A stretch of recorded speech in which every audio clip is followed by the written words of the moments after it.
تاکہ توسیع لیکچر اور ایکسٹینشن لیکچر کا مدعا بھی پورا ہو جائے. تو آپ دیکھ رہے ہیں کہ اقبال نے یہ کہا جاتا ہے کہ 1915 اور 1916 کے درمیان اسپین میڈرڈ سے پروفیسر ایسپن نے ایک کتاب شائع کی، the Divine Comedy and Islam. Divine Comedy of Dante تو پرانی موجود تھی، لیکن اس نے یہ بتایا کہ اس مصنف ڈانٹے نے جو سیر افلاک کا تصور پیش کیا ہے یہ در حقیقت اسلام سے لیا، یہ در حقیقت معراج سے لیا، اگرچہ کہ دبے الفاظوں میں اس کا اقرار نہیں کیا ہے. یہ کتاب جب پروفیسر ایسپن کی چھپی تو اقبال کو کہ ذہن میں پہلے سے یہ چیز تھی کہ ایک معراج نامہ لکھیں، تو انہوں نے یہ تمثیلی نظم معراج نامہ لکھنے کا داؤ ڈالا اور وہاں سے انہوں نے مطالعہ شروع کیا. میں نے چھوٹی سی تحقیق کی تو مجھے معلوم ہوا کہ اقبال نے درجنوں کتابوں کا مطالعہ کیا. سنائی کی سیر العباد علامات سے لے کر ابو سینا کے جو 2 رسالے ہیں جس میں سیر افلاک پر گفتگو ہے وہی نہیں، بلکہ جو معراج نامے ہمارے پاس ہیں، خسرو کے پاس معراج نامہ ہے، نظامی گنجوی کے پاس معراج نامہ ہے، اسی طرح سے عبد الرحمن جامی کا، غالب دہلوی کا، ان تمام معراج ناموں کو پڑھا. خطوط اگر آپ علامہ اقبال کے مطالعہ کریں تو آپ دیکھ رہے ہیں کسی کو لکھ رہے ہیں کہ میرے لیے یہ کتاب فراہم کر دیں، لیکن 3 کتابوں کو خود کہتے ہیں کہ میں نے بدقیق اس کا مطالعہ کیا. ایک دا ڈیوائن کامیڈی آف ڈانٹے، اور دوسرے یہ جو عربی نابینا شاعر تھا ابو العلا مورہ، اس کی الغفران. الغفران سیر افلاک ہے لیکن ادبی نوعیت کی ہے. اور تیسرے ابن عربی کی فتوحات مکیہ. تو یہ 3 کتابوں کو اساس بنایا، اگرچہ کہ علامہ اقبال نے غالب دہلوی کے معراج نامے کا ذکر اس اقتباس میں نہیں کیا، لیکن میں اس پوڈیم سے کہہ سکتا ہوں کہ علامہ نے اس کا مطالعہ ضرور کیا، اس وجہ سے کہ جس مقام پر غالب کو انہوں نے رکھا، غالب نے اپنے معراج نامے میں یہی لکھا تھا کہ میرے اجداد صف بند ہوئے کعبے کے سامنے کھڑے رہے. اسی فلک پر اقبال نے نوائے غالب رکھی، اور ممکن نہیں کہ جس شخص کا دل و دماغ نچڑ گیا ہو وہ غالب دہلوی کو نہ پڑھے.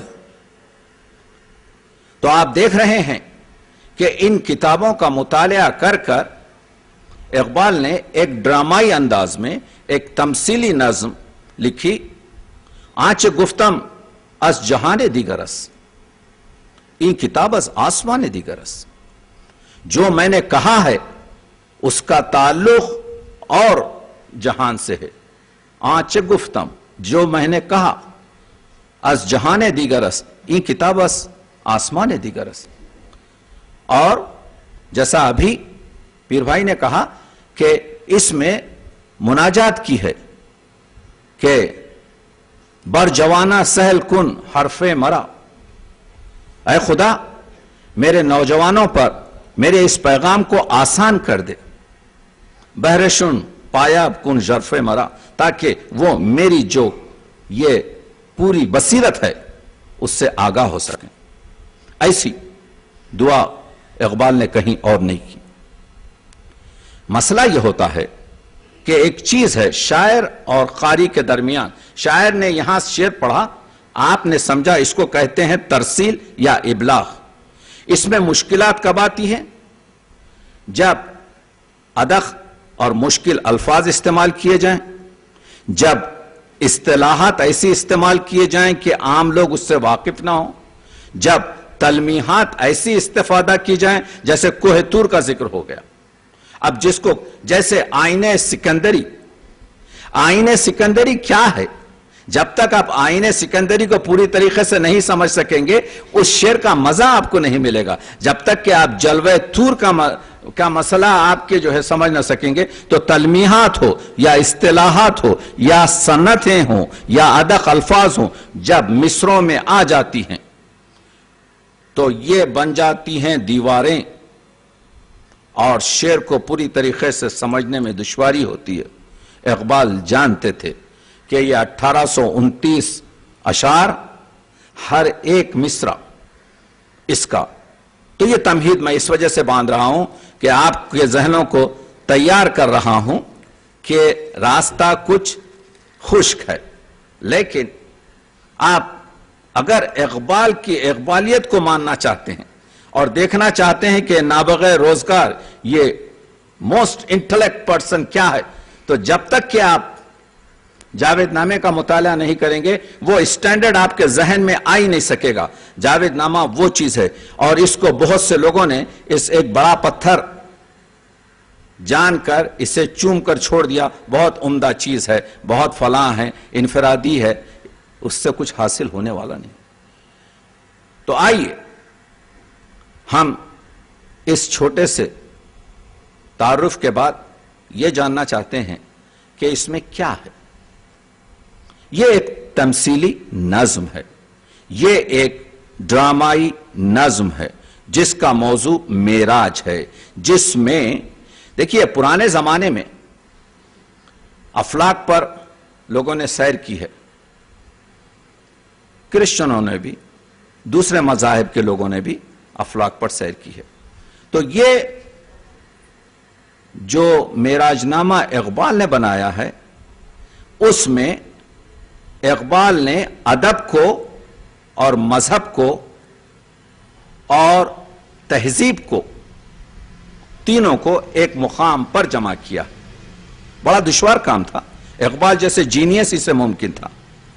تو وہ شروع ہوتی ہے، جاوید نامہ شروع ہوتا ہے دعا سے، اور دعا کے شعر آپ نے سنے. جو چیزیں بیان ہو چکی ہیں وہ میں چھوڑ رہا ہوں اس وجہ سے کہ اصل مقصد پر پہنچنا ہے. تو شاعر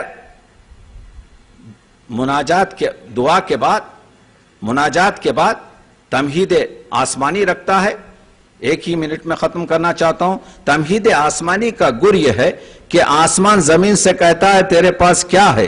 میرے پاس چاند ہے، میرے پاس ستارے ہیں، میرے پاس سورج ہے، میرے پاس روشنی ہے، تیرے پاس تو اجالا بھی مانگا ہوا ہے، تو بھیک کا اجالا رکھتی ہے. زمین افسردہ ہو جاتی ہے، زمین بہت دل زدہ ہو جاتی ہے. زمین کہتی ہے کہ اگر میں اتنی خاک نشین ہوں تو میری ضرورت کیا تھی؟ ہاتف کی آواز آتی ہے کہ تیرے پاس وہ امانت ہوگی، تیری زمین پر وہ اشرف المخلوقات پیدا ہوگی جو آسمانوں پہ کمان ڈالیں گے، جو آسمانوں کو فتح کر لیں گے، جو تمام کائنات پر آپ کے جو ہے تسخیر کر لیں گے. آسمان تیرے سامنے کیا حقیقت رکھتا ہے؟ تو یہ تھی تمہید آسمانی اور تمہید زمینی. اس کے بعد شاعر کہتا ہے کہ میں یعنی اقبال دریا کے کنارے شام کے وقت ٹہل رہے ہیں اور شعر گنگنا رہے ہیں. کس کے شعر؟ مولانا روم کے. مولانا روم کے شعر گنگنا رہے ہیں اور وہ شعر تین یہ ہیں کہ دی شیخ با چراغ ہمی گشت گرد شہر. کل رات شیخ ایک ہاتھ میں چراغ لیے ہوئے شہر میں پھر رہا تھا. مولانا روم دیکھتے ہیں اسے. کس دام وود ملولم و انسانم آرزو، کہ میں حیوانوں سے تنگ آ چکا ہوں، دل میرا مرجھا چکا ہے، میرا دل چاہتا ہے کسی انسان کو دیکھوں. زی ہمراہان سست عناصر دلم گرفت، یہ جو میرے اطراف جو عناصر ہیں سست، بیکار، جاہل، کمزور، ان سے میں افسردہ ہو چکا ہوں. شیر خدا و رستم دستانم آرزوس، میری آرزو یہ ہے کہ کوئی شیر خدا سے ملاقات ہو. میری آرزو یہ ہے کہ کوئی رستم دستان سے ملاقات ہو. مولانا نے کہا، مولانا روم نے، گفتم کہ یافت می نشوت جستیم ماں. مولانا روم نے کہا کہ یہ جو تمہاری آرزو ہے کہ انسان ملے، ہم نے بہت ڈھونڈا ہے، ہمیں نہیں ملا. گفت شیخ نے کہا، گفت آنکھ یاف می نشوت انم آرزوس. شیخ نے کہا جو چیز تم کہہ رہے ہو کہ نہیں ملتی ہے، میں اسی کو، وہی میری آرزو ہے کہ اسی کو ڈھونڈوں. یہ شعر اقبال گنگنا رہے تھے. تو کہتے ہیں کہ پہاڑ کے پیچھے سے مولانا روم کی روح آئی، اور جب مولانا روم کی روح آئی تو کچھ سوال و جواب پیر ہندی اور پیر رومی اور مرید ہندی میں یعنی مولانا روم میں اور اقبال میں شروع ہوئے.